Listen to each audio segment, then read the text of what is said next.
السلام علیکم جی، دادا پوتا شو کے ساتھ آپ کی خدمت میں حاضر ہوں، اور آپ کو پتہ ہے سیکھنے سکھانے کا یہ عمل جاری رہتا ہے اور تقریباً 1.5 دہائی سے جاری ہے۔ ہم آپ کی خدمت میں 2-3 خبریں جو امپورٹنٹ ہوتی ہیں ان کو ڈسکس کرتے ہیں اور اس کے بعد پھر ہم آگے بڑھ جاتے ہیں، اور آپ کے فیڈ بیک جو کہ اگر آپ کی آواز میں اور شکل میں ہو تو زیادہ اچھا لگتا ہے، پیارا لگتا ہے، تو اس کا جواب دیتے ہیں۔ کیریئر کونسلنگ، پرسنل فنانس اور سیاست کے بغیر ہم اس پروگرام کے اندر بیٹھ کے ڈسکس کرتے ہیں، ہاں تاہم ان سیاسی واقعات کا ہم تذکرہ ضرور کرتے ہیں جو کہ جو ہے وہ اسٹاک مارکیٹ کے اوپر یا اکانومی کے اوپر اثر انداز ہوئے ہوتے ہیں۔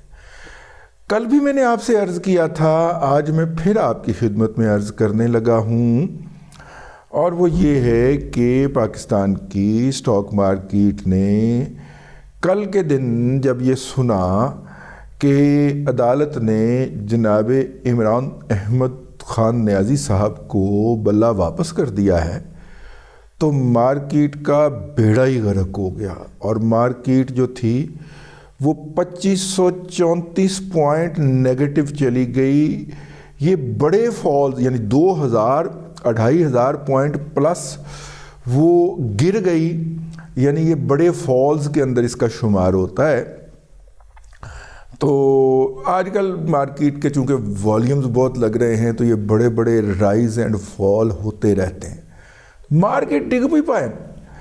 اچھا، آج جو تھا، آج پی ٹی آئی کے وکلاء نے سپریم کورٹ کے اندر جو ہے وہ واردات ڈالنے کی کوشش کی، اور ان کو تو وہ تو لاڈلے ہیں اور ان کو تو پتہ ہوتا ہے کہ وہ منہ اٹھا کے چلے جائیں گے، اور ان کو تو عادتیں پڑی ہوئی ہیں پچھلے ججز کی کہ راہ جاتے علی ظفر کو پکڑ کے اور جناب اس سے دلائل کروا لیے ہیں۔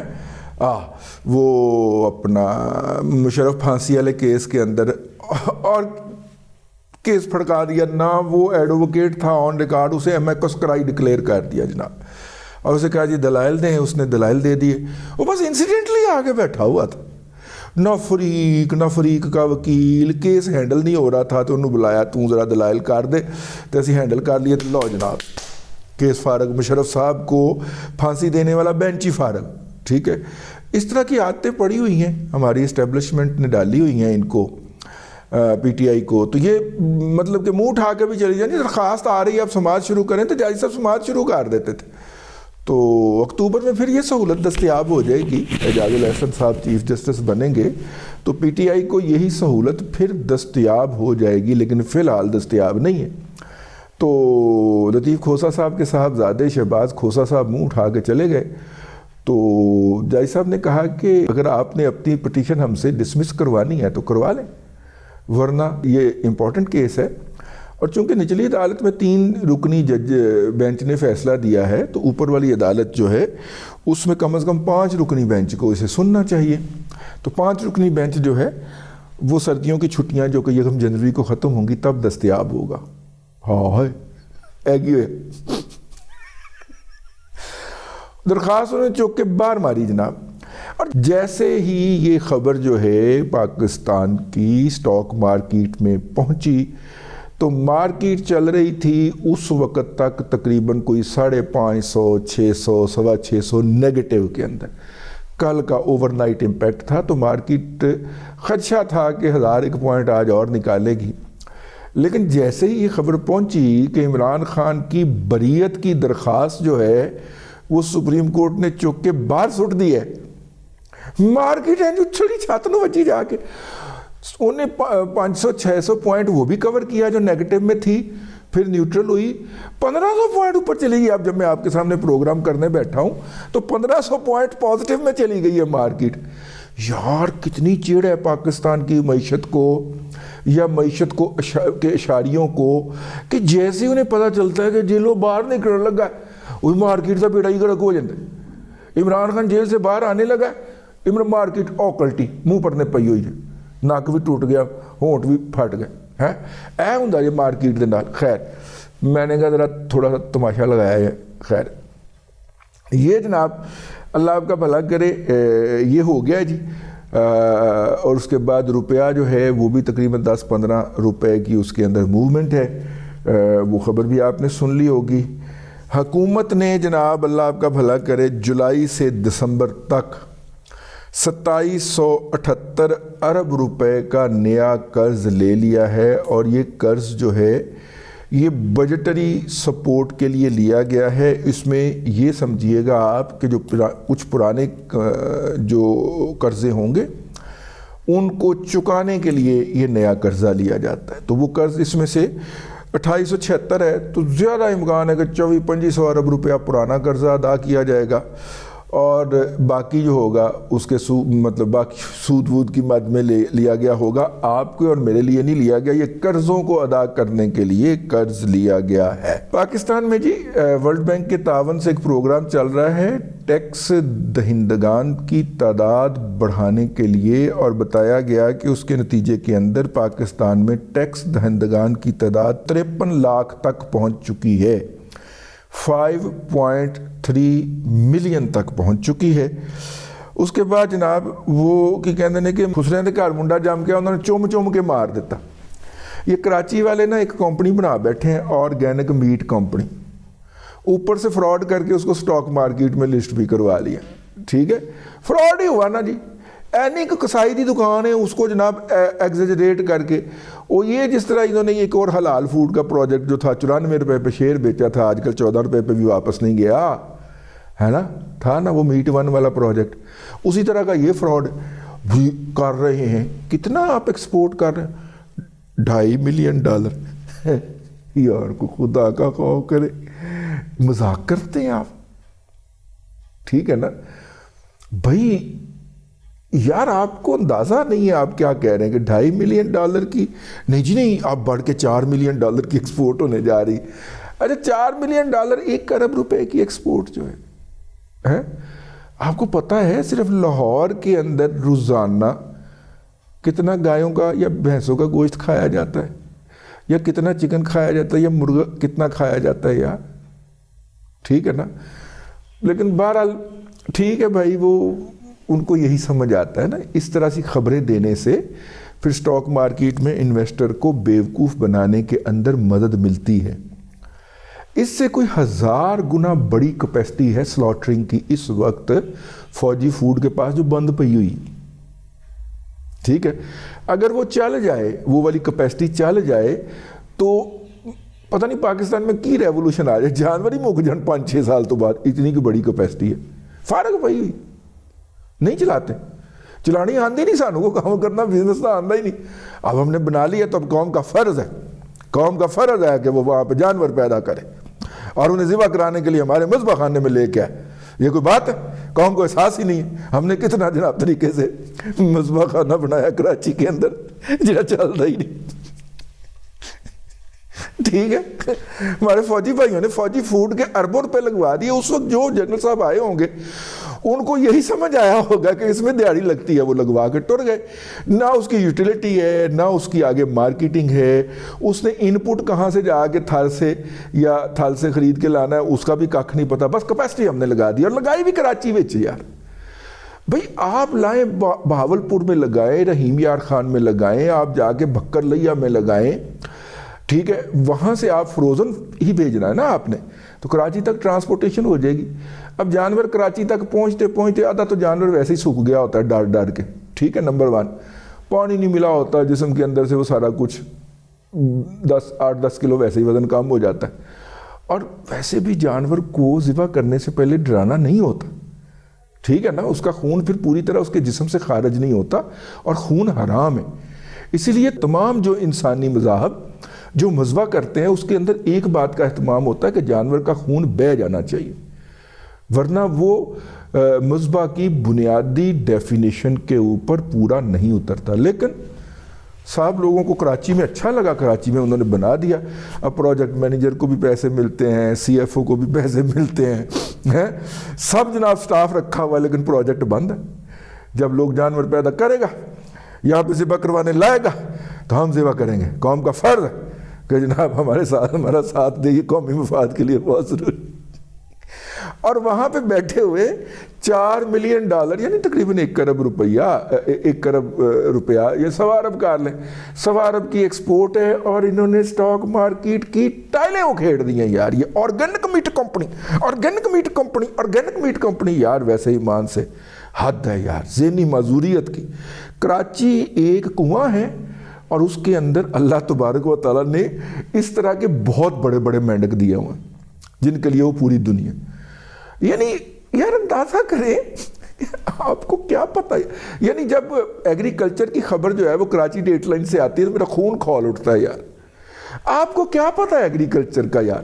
لیکن ان سے بکس بکوا لو پانی کے مسئلے کے اوپر، پنجاب پانی چوری کر گیا، ساری خبریں کراچی سے جنریٹ ہوں گی.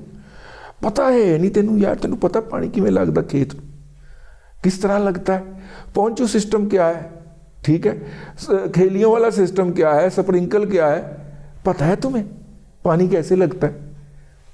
حد ہے یار. میرا اب نا یہ آرگینک میٹ کمپنی والی خبر پڑھ کے میرا خون ہی کھول لینا، میرا بلڈ پریشر ہی آئی ہو جانا. چلو چھڈو پر فیڈ بیک پڑھ لیں. حمید الرحمان صاحب کہتے ہیں جی آپ کے خیال میں سٹاک مارکیٹ کہاں جا سکتی ہے، اس وقت کون سا شیئر خریدنا چاہیے؟ سٹاک مارکیٹ کے بارے میں جی آوازیں لگ رہی ہیں. کچھ لوگ کہہ رہے ہیں 78,000 تک جائے گی، کچھ لوگ کہہ رہے ہیں 80,000 تک جائے گی، کچھ کہہ رہے ہیں 74 تک جائے گی، کچھ کہہ رہے ہیں 90 تک جائے گی. میں کہتا ہوں 1,00,000 کراس کر جائے گی. کہنے میں کیا حرج ہے، ٹھیک ہے نا. اگر عمران خان صاحب جیل میں رہتے ہیں تو سٹاک مارکیٹ کا پہلا سٹاپ جو ہے وہ 74,000 پوائنٹ ہونا چاہیے. فیڈ بیک لے لیتے ہیں جی ان کا. السلام علیکم رضید ادا رضوان صاحب، کیا حال ہے؟ خیریت سے؟ اچھا، آپ سے تھوڑا سا سٹاک ایکسچینج کے حوالے سے تھوڑا سا مشورہ کر رہا تھا. آپ کا سوال آ گیا جی. انی آہستہ آواز میں تو نہ بولا کریں سر کہ ہمیں سمجھ ہی نہیں آئے. آپ کی مہربانی ہے یار، تھوڑا سا اونچی بول لیا کریں. آپ کا کوئی بل آتا ہو اس کا تو ہم آپ کو بھجوا دیں گے، تو تھوڑا سا اونچی بول لیا کریں. ہم نے ذرا اپنا یہ ٹوٹا ہوا موبائل چھپانا ہوتا ہے تو یہ نیچے رکھا ہوتا ہے، پھر ہمیں کان میں گھسیڑنا پڑتا ہے تو وہ لوگوں کو نظر آ جاتا ہے، کہتے کوئی پرانا موبائل ہے گئے. تو ٹھیک ہے، لیکن یار آپ کو تھوڑا سا اونچی بول لیا کریں، ہمارے آڈیو والے بندے کو بھی محنت نہ کرنی پڑے یار. شیئر ہم نہیں بتاتے جی، مارکیٹ اوپر جائے گی. السلام علیکم دادا جی، بابر بات کر رہا ہوں قطر سے. سر میں نے آپ سے یہ پوچھنا تھا کہ میری منتھلی سیونگ تقریباً کوئی 10 سے 12 لاکھ روپے کی ہوتی ہے، اور میں ہر مہینے اس سیونگ سے اسلامک نیا پاکستان ڈالر سرٹیفکیٹ خرید لیتا ہوں. تو میں اب تک کوئی 3-3.5 کروڑ کے سرٹیفکیٹس جو کہ ڈالر میں ہیں میں وہ خرید چکا ہوں، اور میں ہر مہینے کوئی 2 سے 3 ہزار ڈالر کے سرٹیفکیٹس مزید خرید لیتا ہوں. تو کیا یہ ٹھیک اسٹریٹجی ہے یا مجھے کچھ چینج کرنا چاہیے؟ دیکھیں تھوڑا سا ڈائیورسیفائی کرنا چاہیے. ایک ہی انسٹرومنٹ کے اندر آپ کے سارے پیسے نہیں ہونے چاہیے. ہاں، ایک ہی انسٹرومنٹ کے اندر سارے پیسے نہیں ہونے چاہیے. آج میں نے ایک صاحب کو سنا، انہوں نے نا ایک اسٹریٹجی بتائی ہے، میں آپ کی خدمت میں عرض کرتا ہوں. میں پہلے دوسرا فیڈ بیک پڑھ لوں. بہت اچھی اسٹریٹجی ہے، سیونگ کرنی چاہیے، اور یہ بھی بہت dollar denomination dollar saving fund certificate خرید لیتے ہیں، اچھا کرتے ہیں. لیکن کوئی ایک اور بھی آپشن آپ کے پاس ہونا چاہیے. یہ کیا ہونا چاہیے؟ یہ آپ کے مرضی حالات آپ کو بہتر گائیڈ کر سکتے ہیں. السلام علیکم دادا جی، کیسے ہیں؟ ٹھیک ٹھاک ہے. دادا جی کو سوال یہ ہے کہ دنیا بھر میں آئی پی او کیے جاتے ہیں، اور آئی پی او کرنے کا مقصد یہ ہوتا ہے کہ آپ پبلک سے پیسے اکٹھے کر لیتے ہیں rather than going to any financial institution to نو.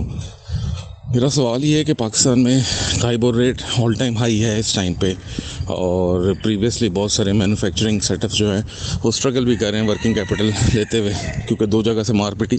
ایک جگہ سے تو یہ تھا کہ ڈالر نے اپریشیٹ کیا تو را مٹیریل کی پرائسز بڑھ گئیں تو آپ کو بہت سارا پیسہ انجیکٹ کرنا پڑا. دوسرا یہ کہ بورنگ کاسٹ بہت زیادہ بڑھ گئی، اس وجہ سے مینوفیکچرنگ سیٹ اپ کا کافی برا حال ہوا ہے. میرا یہ سوال یہ ہے کہ پاکستان میں لوگ یا کمپنیز آئی پی او میں کیوں نہیں جاتی؟ نمبر 1. نمبر 2، کیا آئی پی او میں جانے کے لیے آپ کے مطابق کیا سٹیپس ایسے ہوتے ہیں کہ جو کسی بھی کمپنی کو لینے پڑتے ہیں، اور فائنلی جب آپ کا آئی پی او ہو جاتا ہے اور آپ پبلک میں ہو جاتے ہیں ڈومین میں، تو اس کیس کے اندر کیا بہت زیادہ اسکروٹنائز ہوتے ہیں آپ کے اکاؤنٹس جو ہے؟ تو اس کے اوپر تھوڑی سی واضح رہنمائی فرما دیجیے گا، شکریہ. دیکھیے ہمارے سیٹ کو نا سیدھا بزنس کرنے کی عادت نہیں، ہمیشہ سے وہ بزنس کے اندر 2 نمبریاں کرتا ہے، چیزیں چھپاتا ہے، پروفٹ چھپاتا ہے، روتا رہتا ہے. ٹھیک ہے، اللہ پھر رونا انہیں کے اوپر ہی ڈال دیتا ہے. ٹھیک ہے نا، نوسط پڑ جاتی ہے ان رونے والوں کے اوپر. لیکن ہمارا سیٹ جو ہے 2 نمبریاں کرتا ہے ہمیشہ. ہمارا سیٹ جو ہے وہ چائنا سے جاتا ہے اور سب سے گھٹیا مال بنوا کے ان سے لاتا ہے اور لا کے آپ کو اور مجھے مہنگے داموں فروخت کرتا ہے. چائنیز سے آپ بہترین سے بہترین چیز بھی بنا سکتے ہیں, مڈل لیول کی چیز بھی بنوا سکتے ہیں اور ہائر اینڈ کی چیز بھی بنا سکتے ہیں. ایپل بناتے ہیں وہ, ٹھیک ہے, لیکن یہ جائے گا اور یہ گھٹیا میں سے گھٹیا ترین والا سیکشن جو ہے وہ اڈاپٹ کرے گا, لا کے یہاں پہ اس کو لانچ کر دے گا کیو موبائل, اور چوتھے سال پھر بھاگ جائے گا, کیونکہ جو مارکیٹ کے اندر گند پھیلایا ہوگا وہ گھوم کے واپس آنا شروع ہو جائے گا نا. کیو موبائل ہے آج کل, ٹیک موبائل چلا ہوا ہے, مطلب اس طرح کے جتنے بھی ہیں وہی کیو والی کمپنی ہے. ہاں, تو کیو والی پارٹی ہے, پہلے ادھر سے فراڈ کیا, دوڑ گیا, اب پاکستان سے باہر بیٹھ کے, میرا خیال ہانگ کانگ بیٹھ کے, تو اب ایک آگے پراکسی کر کے تو یہ والا کام کر رہا. ٹھیک ہے, جب آپ پھر بزنس کریں گے نا تو پھر بات بنے گی, ٹھیک ہے نا. جب آپ فیئر بزنس کریں گے نا تو فیئر بزنس پہ ہمارا بزنس مین بلیو نہیں کرتا, ہمارا مینوفیکچرر بلیو نہیں کرتا, کیونکہ جب آپ فیئر بزنس کریں گے تو پھر آپ ہر چیز ڈکلیئر کریں گے, اور جب آپ ہر چیز ڈکلیئر کریں گے, پروفٹ لاس یہ وہ سارا کچھ ڈکلیئر کریں گے, تو پھر آپ کو بہت ساری چیزیں شیئر کرنا پڑیں گی. ہے شیئر آپ کرنا نہیں چاہ رہے, تو اس لیے یہ آئی پی او میں نہیں جاتا ہمارا انٹرپرنیور. One reason. دوسری ریزن یہ ہوتی ہے کہ ہمارا انٹرپرنیور جو ہوتا ہے وہ دکاندار سے ایلیویٹ ہوا ہوتا ہے, اور دکاندار کی جو مائنڈ سیٹ ہوتا ہے, مینٹیلٹی ہوتی ہے, وہ گلے پہ بیٹھنا ہوتا ہے. سر زرداری صاحب بھی کراچی جا کے گلے پہ بیٹھے, simple is that. Nawaz Sharif بھی گلے پہ بیٹھا ہے, کتنا بڑا بزنس مین. ان کے والد صاحب نے اس ملک کے اندر 74 شوگر ملیں اور سیمنٹ پلانٹ لگائے, جن میں سے کئی ان کی فیملی کے لوگ ابھی بھی چلا رہے ہیں, کچھ بند بھی ہو گئے لیکن زیادہ تر ابھی بھی چل رہے ہیں. ٹھیک ہے, لیکن مائنڈ سیٹ ہمارے لوگوں کا گلے پہ بیٹھوں گا, خزانے پہ بیٹھوں گا بھائی, ٹھیک ہے, پورا پیسہ میرے ہاتھ سے آئے اور میرے ہاتھ سے گزر کے جائے. یہودی نے یہ کام جو تھا وہ 200-250 سال پہلے سیکھ لیا تھا. ٹھیک ہے نا. راس چائلڈ کون ہے کسی پتہ ہی نہیں ہے, لیکن پورے امریکہ کی معیشت کو اور امریکہ کے ذریعے پوری دنیا کی معیشت کو کنٹرول کر رہے ہیں, ہے نا, کی خیال. تو یہ ہے جی, اس لیے ہمارا ایک تو بزنس مین جو ہوتا ہے وہ چھپانا چاہتا ہے, دوسرا چونکہ وہ دکاندار سے ایلیویٹ ہوا ہوتا ہے تو کارپوریٹ مائنڈ نہیں ہوتا. ہم آپ کو بھی جو طریقہ بتاتے ہیں کہ پہلے آپ ٹریڈنگ میں جائیں اور ٹریڈنگ کے اندر اپنا ایک مقام پیدا کریں, اور اس کے بعد پھر بیک اینڈ کے اوپر ایکسپینڈ کریں, یعنی مینوفیکچرنگ میں جائیں یا فرنٹ اینڈ پہ جائیں, برانڈ بنائیں اور آگے اپنی مارکیٹنگ کی ایکسپینشن کریں. ان دونوں میں سے کوئی ایک یا فارورڈ ایکسپینشن ہو سکتی ہے یا بیکورڈ ایکسپینشن ہو سکتی ہے. ہمارے ہاں بیشتر انٹرپرینور بیکورڈ ایکسپینشن پہ آئے ہیں. آپ شوگر ملیں اٹھا کے دیکھ لیجئے, یا تو وہ فارورڈ ایکسپینشن ہے یا بیکورڈ ایکسپینشن ہے, یا وہ شوگر ڈیلرز کی ہیں کہ اکبری منڈی میں بیٹھے تھے, شوگر آتی تھی آگے بیچتے تھے تھوک کے اوپر, پیسہ زیادہ آیا انہوں نے کہا ہم اپنی شوگر لے لیتے, شوگر مل لے لیتے, کوئی بک رہی تھی یا نئی لائسنس مل گیا لگا لی. یا وہ والے ان کی شوگر ملے ہیں, یا مطلب کہ زمیندار تھا, ٹھیک ہے, بلکہ جاگیردار تھا, سینکڑوں ایکڑ ہزاروں ایکڑ کماد لگتا تھا ہر سال, مل والوں نے ذلیل کرنا شروع کیا. اس نے کہا مل کتنے کی لگتی ہے, انہوں نے کہا اس زمانے میں 1 کروڑ روپے کی, اور ٹھوکو مل, اگلی سال اسی اپنی مل چلا سا. یہ بھی ہو گیا. تو یہ دونوں لوگ ہیں, دونوں کے اندر کارپوریٹ مائنڈ کا بندہ ہی نہیں ہے. جو جاگیردار ہے وہ اس پہ خوش ہے کہ اب ہم گنا جب بیچتے ہیں تو ہم ذلیل نہیں ہوتے کین مینیجرز کے ہاتھوں جو شوگر مل کا ہوتا ہے, ٹھیک ہے. اور جو شوگر ڈیلر ہے وہ اس وجہ سے خوش ہو گیا کہ اب میں ایلیویٹ بھی ہو گیا ہوں, مل کا مالک بھی ہو گیا ہوں, اور شوگر والوں کی اونچ نیچ بھی نہیں سننی پڑتی, شوگر مل والوں کی. کارپوریٹ کے دونوں بندے نہیں ہیں کارپوریٹ مائنڈ سیٹ کے اندر, جن کو کسی نے سکھایا ہو کہ بھائی رسک شیئر کرتے ہیں تو پروفٹ بھی شیئر کرنا پڑتا ہے, اور جب آپ پروفٹ شیئر کرتے ہیں تو رسک بھی شیئر کرنا پڑتا ہے. یوں آپ کا رسک منیمائز ہو جاتا ہے اور آپ کی ولنریبلٹی کم ہو جاتی ہے. پھر یہ نہیں ہوتا کہ رحیمیہ خان گروپ کے اندر ایک چھاپا بجے اور پتہ چلے کہ وہاں پہ منی لانڈرنگ کے سارے ثبوت نکل آئے. تو اڈا بیڑا ترج ہے, شوگر مل میں سے منی لانڈرنگ کے تو نکل آئی, لیکن نکل آئی بھائی. بھائی شوگر مل کے اندر سے تو زیادہ سے زیادہ بینامی سیلنگ ہوگی. آپ نے پروکسی بٹھائے ہوں گے بائر جن کے ذریعے آپ بیچتے ہوں گے اور ٹیکس اویژن کرتے ہوں گے, لیکن جو منی لانڈرنگ تو کاٹ دی تھی. یار میں تو سلوٹ کرنا چاہ رہا ہوں ایف آئی اے کو, اس انسپیکٹر کو جس نے رحیم یار خان گروپ جو شوگر ملوں کا 2-3 شوگر ملیں ہیں ان کی, اس کو رحیم یار خان گروپ کہتے ہیں. اس میں اس کا بھی شیئر ہے, پرویز الہی کا بھی ہے, بلکہ مونس کا ہے, مونس کا شیئر ہے اس کے اندر. اور سنا ہے کہ مریم نواز شریف کے سمدھیوں کا بھی شیئر ہے اس کے اندر. ہمیں خبر ہے لٹیروں کے سب ٹھکانوں کی ہے. تو اس کے ہیڈ آفس پہ چھاپا مار دیا جی لاہور میں تھا, یا میرا خیال لاہور میں ہی. تو وہاں سے جناب میرا ہاتھا ہی نہیں رکنے یار. میں سلوٹ کرنا چاہ رہا ہوں اس ایف آئی اے والے کو, مائنڈ نہ کر دے نہیں تو اور کیس کٹ کروا دے گا میرے خلاف. میں سر ڈی جی ایف آئی اے جو بھی ہے نا سر آج کل, میرے خیال جبار صاحب ہیں, ہاں سر سلوٹ ہے آپ کو سر. یعنی شوگر مل کے دفتر میں سے اس نے منی لانڈرنگ نکال ماری ہے سر اس کو ادارے کا سب سے بڑا ایوارڈ آپ کو دینا چاہیے سر. ٹھیک ہے, بجائے اس کے کہ سیل ٹیکس کی ایویژن نکال, انکم ٹیکس کی ایویژن نکال, انہیں سیدھی منی لانڈرنگ. میں نے ایک بندے کو فون کیا, میں نے کہا یہ ہے کہ کہنا آج کل منی لانڈرنگ ہٹ جا رہا ہے. تو انہوں نے کہا ہٹ قسم کا الزام لانے, پولیٹیکل موٹیویشن ہوگی, پولیٹیکل ریزننگ ہوگی جس کی وجہ سے یہ ہوا ہے. تو بہرحال جی میں نے کہا کہ اس لیے ایسی باتوں سے بات نکل گئی, تو اس لیے آئی پی او میں نہیں جاتا جی ہمارا بزنس مین جو ہے. ٹھیک ہے, چیزیں بتانا پڑتی ہیں, بتانے کو تیار نہیں ہوتا. بردر شوگر مل اتنی بڑی شوگر مل تھی, بند ہو گئی, بردر سٹیل بند ہو گئی, لیکن انہوں نے کوئی پراپر پروفیشنل مینجمنٹ نہیں. بھئی میاں نواز شریف سے تو سنگی پہ نو رکھ کے سین لی تھی نا اس کے کزنوں نے. ٹھیک ہے نا, میاں شریف صاحب نے بڑے چاؤ کے ساتھ یہ دونوں یونٹ لگائے تھے, چھین لیے ان سے. میاں صاحب نے کہا مغروں لو لے آئیو, لے لیے, نہیں چلے, خود جا کے آسٹریلیا بہ گئے. وہاں پہ جا کے ہوٹلوں کے برتن دھونا بہت اچھا لگتا ہے. ایتھے اپنی شوگر مل چلاندے آئے, موت پہن دی سی. ٹھیک ہے نا, بس ایک رونا ہے جو ان بزنس مینوں کا, یہ انڈسٹری کا جو ہم روتے رہتے ہیں اس پروگرام کے اندر. آج کے لیے اتنا ہی, اس لیے آئی پی او نہیں کرتے جی.